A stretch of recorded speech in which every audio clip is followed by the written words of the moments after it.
मैं मोहम्मद इंतखाब और आज मैं बात करने वाला हूँ कि जब लोग हमारी बुराई करते हैं तो हमें क्या करना चाहिए। तो इसके लिए जुड़े रहें हमारे साथ।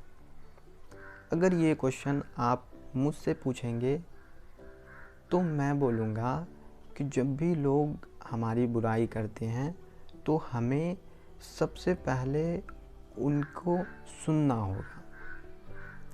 फिर सुनने के बाद हमें खुद से क्वेश्चन पूछना है कि वो दूसरे लोग जो हमारे बारे में ऐसा बुरा बोल रहे हैं, क्या उस तरह की बुराई मेरे अंदर है, और अगर है तो फिर हमें उसको बदलना होगा।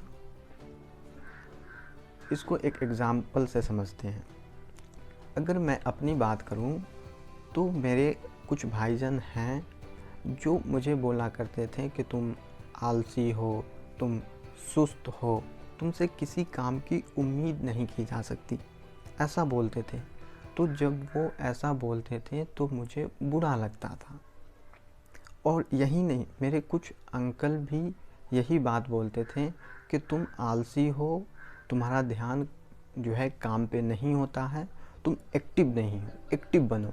तो जब ये लोग ऐसा बोलते थे तो मुझे बुरा लगता था कि ये लोग ऐसा क्यों बोलते हैं। तो मुझे रियलाइज़ हुआ कि ये लोग जो बोल रहे हैं कहीं ना कहीं सही बोल रहे हैं। तो मैं गया, आईने के सामने खड़े हो गया और अपने आप से क्वेश्चन पूछा कि ये लोग जो बोल रहे हैं कि तुम आलसी हो, तुम सुस्त हो, तुम एक्टिव नहीं हो, क्या सही बोल रहे हैं।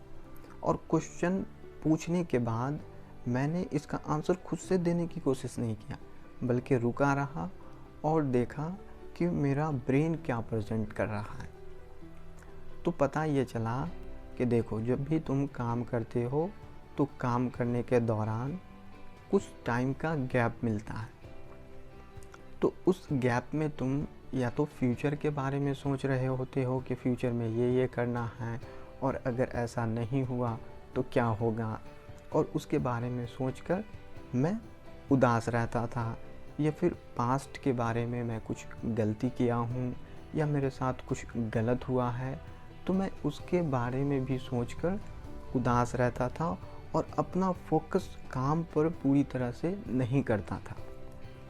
तो शायद इसी वजह से वो दूसरे लोग मुझे ऐसा बोलते थे कि तुम आलसी हो, तुम सुस्त हो, तुम एक्टिव नहीं हो। तो मुझे लगा कि ये मेरे अंदर इस तरह की बुराई है और इसे मुझे दूर करना पड़ेगा। तो मैं इसको दूर करने पे काम किया और अभी मैं 60% अप्रॉक्स इसको दूर किया हूँ और 40% दूर करने पे काम कर रहा हूँ। तो इसी तरह आपको भी करना है। जब भी आपके बारे में लोग कुछ भी बुरा बोलते हैं तो पहले आप उनकी बातों को सुनें, सुनने के बाद फिर अपने आप से क्वेश्चन करें, और क्वेश्चन करने के बाद जो आंसर मिलता है फिर उसके हिसाब से एक्ट करें। तो यहाँ पर भी दो केस है। जब आप खुद से क्वेश्चन कीजिएगा तो पहला केस है कि आपको आंसर मिलेगा कि हाँ, दूसरे लोग जो मेरे बारे में बुरा बोल रहे हैं उस तरह की बुराई मेरे अंदर है। तो इस केस में आपको अगर लगता है कि हाँ, उस तरह की बुराई को दूर करना है तो आप उसको दूर करने के लिए एक्ट कीजिए। और आप उन लोगों का ज़रूर शुक्रिया अदा करें जिन लोगों ने आपको ये बताए हैं, क्योंकि उस तरह के लोग दुनिया में बहुत कम हैं जो सच बोलने से डरते नहीं हैं। हमें जो भी बुराई देखते हैं वो बोल देते हैं, और आप उस तरह के लोगों का रिस्पेक्ट भी किया करें, क्योंकि उस तरह के लोग अच्छे होते हैं।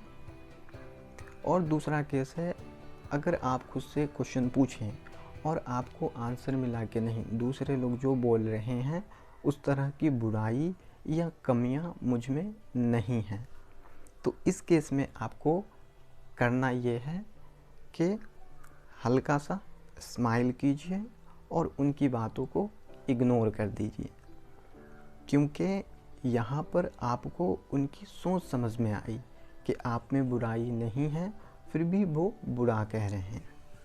तो मैं जो कुछ भी कहा हूँ, अगर इसको शॉर्ट में समराइज़ करूँ कि जब भी लोग आपकी बुराई करते हैं तो आपको एक मौका देते हैं खुद को और अच्छे से जानने का, खुद में बदलाव करने का, खुद में इम्प्रूवमेंट लाने का। तो जब भी लोग आपकी बुराई करते हैं तो पहले आप उनको गौर से सुनें और फिर अपने आप से क्वेश्चन करें, और फिर क्वेश्चन करने के बाद आपको जो आंसर मिलता है उसके हिसाब से एक्ट करें।